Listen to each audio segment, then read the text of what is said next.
Olá, pessoal, bem-vindo, Caruaru, 8 de junho de 2022. Estamos de volta no nosso canal Desencanto da Sereia, tratando das principais notícias, dos principais fatos dos últimos dias e a repercussão política que existe por trás desses fatos. Então, nós vamos fazer, como de costume, essas análises e, a partir delas, tentar compreender o viés político que existe por trás. Então, são algumas imagens, algumas matérias aqui que nós trouxemos, para a partir daí a gente comentar. Então, a gente começa aí com o DCM, o Diário do Centro do Mundo, no qual tem a imagem do Joe Biden e a seguinte notícia: prestes a encontrar Biden, Bolsonaro volta a dizer que houve fraude nas eleições dos Estados Unidos. Essa é uma frase que vem repercutindo, ele fala isso sempre nos locais e nos espaços que ele está. Então, a política por trás disso, que nos parece ser algo muito óbvio, que é o seguinte: o Bolsonaro e a sua cúpula, que não é a cúpula nesse momento do Centrão, é a cúpula militar, e daí em um outro momento eu explico porque não é a cúpula do Centrão, principalmente é a cúpula militar, vendo a possibilidade de perder as eleições, no qual os números apontam já no primeiro turno, tenta criar situações para tentar melar. E para que exista essa possibilidade deles tentarem melar essas eleições, é necessário preparar a mente e o inconsciente do povão desde já. Então, sempre que sai uma pesquisa, sempre que mostra queda na popularidade ou não avanço no percentual de votos, percebam, já foi falado aqui nas nossas discussões no nosso canal, que o Bolsonaro ele sempre levanta, aumenta o tom de ameaças, de críticas, mas nunca tomou uma atitude efetiva. Isso nos dá uma condição de dizer que o blefe é uma estratégia política do Bolsonaro. E agora, trazendo esse elemento das eleições dos Estados Unidos para tentar trazer essa discussão aqui para o Brasil. Então, é algo, claro, que nos preocupa porque gera uma instabilidade. E essa instabilidade tem nome e sobrenome e apoiadores. Então, esse é o primeiro ponto. A segunda está na matéria da Carta Capital. Ciro Gomes diz que país amanhecerá em guerra se Lula for eleito. Ciro Gomes, ele está com uma aposta do tudo ou nada. Ciro Gomes apostou todas as fichas na crítica forte ao Bolsonaro e a Lula. Essa fala do Ciro Gomes, né, que amanhecerá em guerra se Lula for eleito, isso ele já falou também lá atrás, se não me falha a memória, em 2002, quando ele disse, olha, se quiser tocar fogo no Brasil, vote e eleja Lula presidente. Só que agora a gente percebe um ranço muito grande do Ciro Gomes. E me parece, né, eu estou chegando à conclusão que o Ciro Gomes está fazendo questão de que muitos que poderiam votar e estar com ele se afaste. A estratégia de Ciro Gomes é uma estratégia extremamente ousada que, para ele, infelizmente, não está surtindo resultado. E eu não tenho nenhuma dúvida, aquilo que poderia se tornar apoiadores, aquilo que poderia ter um número maior de pessoas junto com o Ciro Gomes, esses números aí que não ultrapassam 2 dígitos, poderia ser muito maior se essa sua estratégia do tudo ou nada, ela fosse revista. E sobre essa estratégia do Ciro Gomes, do tudo ou nada, semana passada, nós também contemplamos aqui Ciro Gomes com uma reportagem dele, mencionando também o porquê dessa estratégia do Ciro Gomes. Então, essa tática de dizer que o Brasil irá amanhecer em guerra, claro que tem um fundamento. De um lado, você tem os fundamentalistas bolsonaristas, que criou um ranço, um ódio muito grande com Lula. Isso tem uma certa conotação de veracidade. Mas o que o Ciro traz é muito mais um ranço. Então, ele requenta algo que ele já falou em 2002, trazendo agora para 2022, 20 anos depois. Ciro Gomes, você está fazendo questão de afastar pessoas que poderiam estar com você. Então, a gente vai aqui para outras notícias. Essas duas aqui, muito interessante aqui, ó. As duas da revista Veja. Primeira, Bolsonaro diz que só povo na rua não resolve e ameaça Moraes e Fachin. Então, saíram números, saíram pesquisas que deram Lula vencendo no primeiro turno com os votos válidos. Isso faz com que o Bolsonaro ele comece a pirar. Porque a questão e a preocupação de Bolsonaro não é só perder a eleição. É também as consequências criminais que vai ser colocada contra ele e contra sua família. Então, a perspectiva dessa eleição para o Bolsonaro não é só renovar o mandato, mas é uma perspectiva também de vida. E para isso, quando ele se sente acuado, ele começa a blefar, começa a falar essas coisas que ele vem falando desde o início do seu mandato e que nós sabemos que hoje a conjuntura política não dá condições para que ele coloque em prática nada. Primeiro, o Centrão não está totalmente alinhado com Bolsonaro. O Exército não está totalmente alinhado em uma aventura golpista a partir do momento em que você tem um desqualificado como Bolsonaro nessa liderança. Então, o que resta para ele é ameaçar. O que resta para ele é blefar. O que resta para ele é criar subterfúgios para tirar a atenção daquilo que ele quer que não seja visto. Fome, pobreza, aumento da inflação. O Brasil, nos números, nos indicadores sociais, cada vez mais em uma situação catastrófica. Então, quanto mais for evitado esse debate dessas coisas essenciais, Bolsonaro está fazendo o jogo que ele quer. E uma delas é ameaçar o STF. E aqui nós temos uma outra reportagem aqui da Veja que saiu essa semana, né, no seu site, o plano de Lula que deve tirar o sono de Flávio Bolsonaro. Ex-presidente promete dar autonomia ao COAF, autarquia responsável por apontar movimentações suspeitas em contas ligadas ao filho do presidente. Então, o próprio Bolsonaro, quando ele começou a sentir na pele que o COAF estava se aproximando para descobrir e desvendar todas as falcatruas que envolvem o filho dele, Flávio Bolsonaro, zero alguma coisa, tirou o COAF do Ministério da Justiça, entregou ao Ministério da Economia, aonde que as investigações não andaram mais. E Lula coloca que vai dar autonomia. E, claro, se ele vencer as eleições. Se ele dá autonomia ao COAF, isso significa dizer que o COAF poderá muito mais rápido chegar às falcatruas de como é que o Flávio Bolsonaro, esses 6 milhões de reais em uma mansão, os lucros exorbitantes que ele tinha com uma franquia de chocolate, o esquema de rachadinha que ele estava envolvido. Então, como aqui já foi mencionado, o fato das eleições agora em outubro não é apenas um processo de reeleição para o Bolsonaro, mas é um processo de sobrevivência moral. E essa sobrevivência moral, ela passa por falcatruas que envolve o próprio Bolsonaro, que envolve os seus filhos, que envolve esposa, que envolve assessores, que envolve as pessoas muito mais próximas. Então, não querer ou brigar insistentemente contra uma vitória, nesse caso de Lula, é também uma perspectiva de sobrevivência moral.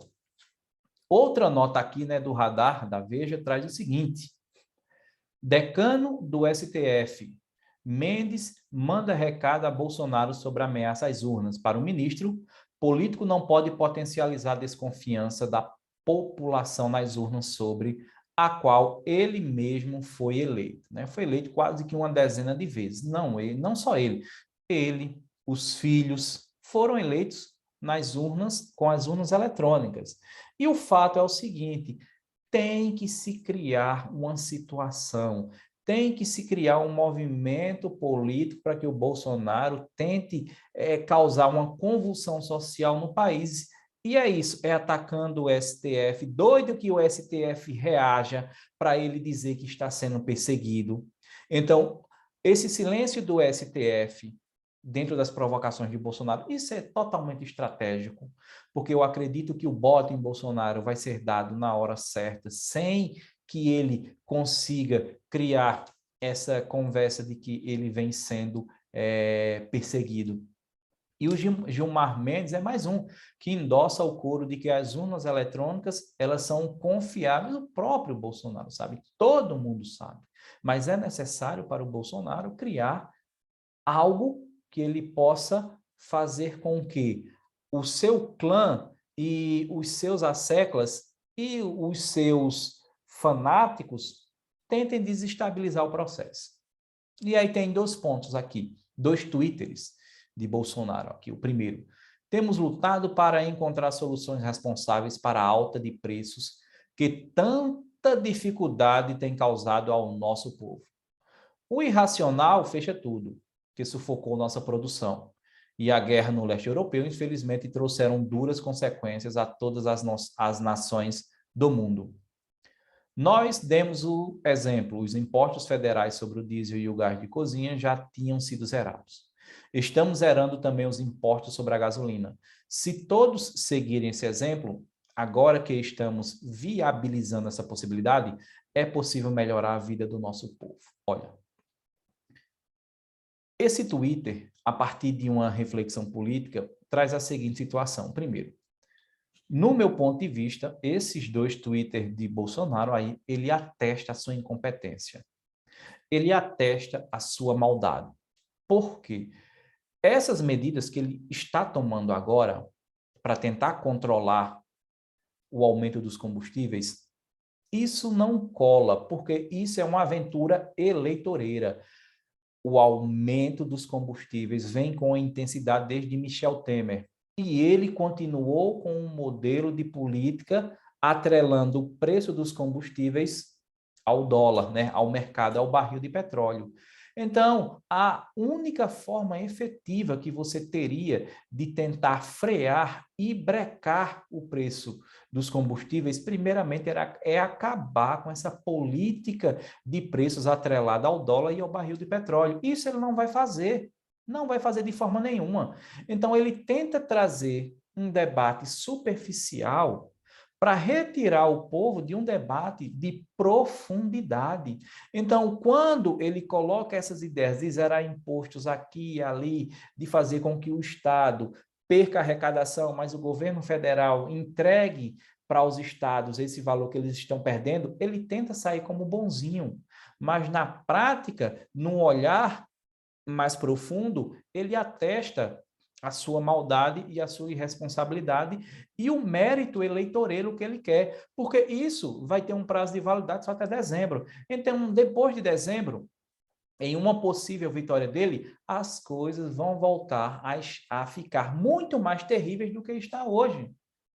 Outro ponto, isso não significa dizer que a gasolina vai baixar de preço e que os preços não vão aumentar. Significa dizer que o valor da gasolina vai continuar aumentando, só com um nível um pouco menor, porque ele está tentando retirar esses impostos aí, mas o aumento vai continuar. Porque o problema não é só a retirada dos impostos, o problema é a política empregada na perspectiva do aumento da gasolina e do valor da gasolina está atrelada ao barril de petróleo. E aí nós temos aqui, ó, um Twitter da Simone Tebet. Vê que interessante. Eu e o deputado federal Baleia Rossi pedimos ao presidente do MDB do Rio Grande do Sul, Fábio Brancos, e ao ex-governador Germano Rigoto para avançar nas discussões com o PSDB e o ex-governador Eduardo Leite, com vistas à formação de uma aliança estadual e nacional. Estamos Ou seja, Simone Tebet, ela acredita piamente que ela poderá ser uma candidata competitiva e que dentro desse procedimento, dentro desse processo de competitividade, ela necessita do PSDB, mas da figura do Eduardo Leite. Então, é o MDB acenando com as duas mãos para quem?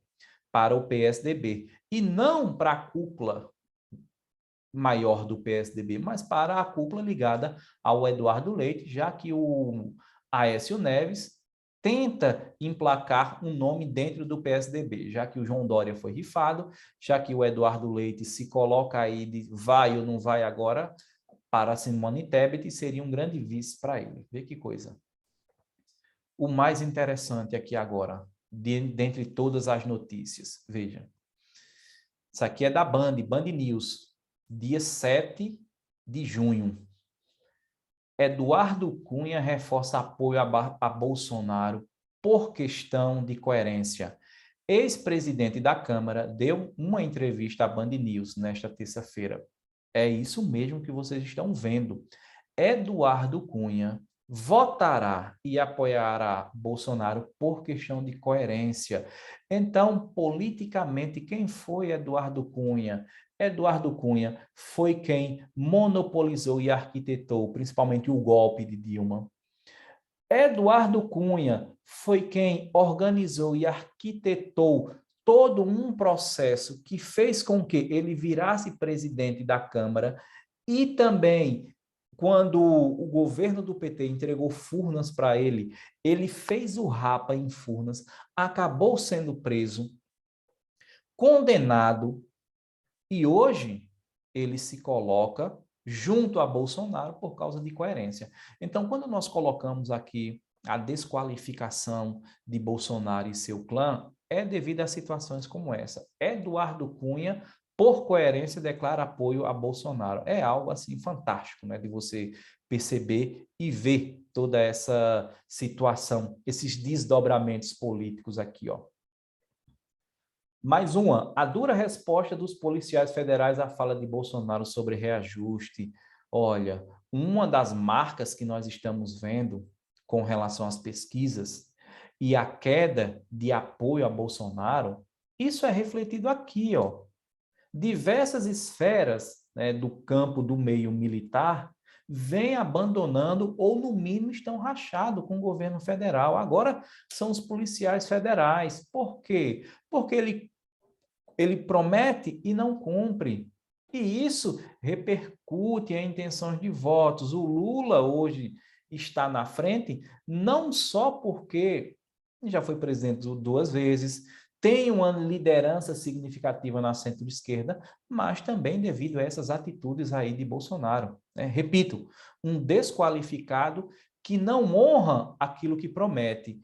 E a gente finaliza com essa fala aqui de Michel Temer, também algo muito impressionante. Vejam, Bolsonaro acusa Moraes de descumprir acordo articulado por Temer, ex-presidente desmente. Veja só, isso foi a CNN Brasil. O presidente Jair Bolsonaro, do PL, afirmou nesta terça-feira, dia 7, em entrevista ao SBT, que a carta escrita com o auxílio do ex-presidente Michel Temer, MDB, e divulgada após os protestos de 7 de setembro do ano passado, envolveu um acerto com o ministro do Supremo Tribunal Federal, Alexandre de Moraes. Segundo Bolsonaro, Moraes não cumpriu nenhum dos itens combinados para que a carta fosse publicada, mas não revelou quais termos teriam sido descumpridos. Olha a lógica, aquilo que ele sempre faz. Cria uma cortina de fumaça e não consegue provar os elementos que ele levanta como dúvida. Aí o Michel Temer faz uma nota e diz isso.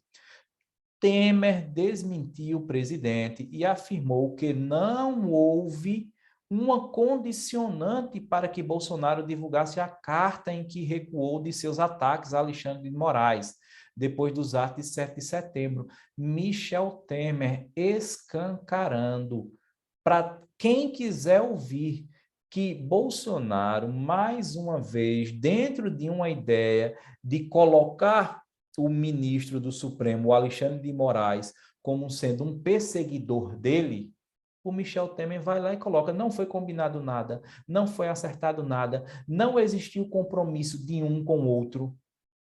Isso desqualifica mais uma vez a figura desse presidente que nós temos. Então, aqui estão as notícias da semana, no qual nós fizemos aqui um breve resumo, tentando analisar os seus impactos políticos. Aqueles que não são inscritos ainda, peço que se inscreva no canal, que curta, que compartilhe aí os nossos vídeos, que participe também desse debate de suma importância. A todos vocês que assistiram até o final, agradeço e nos encontramos no próximo vídeo, pessoal. Valeu!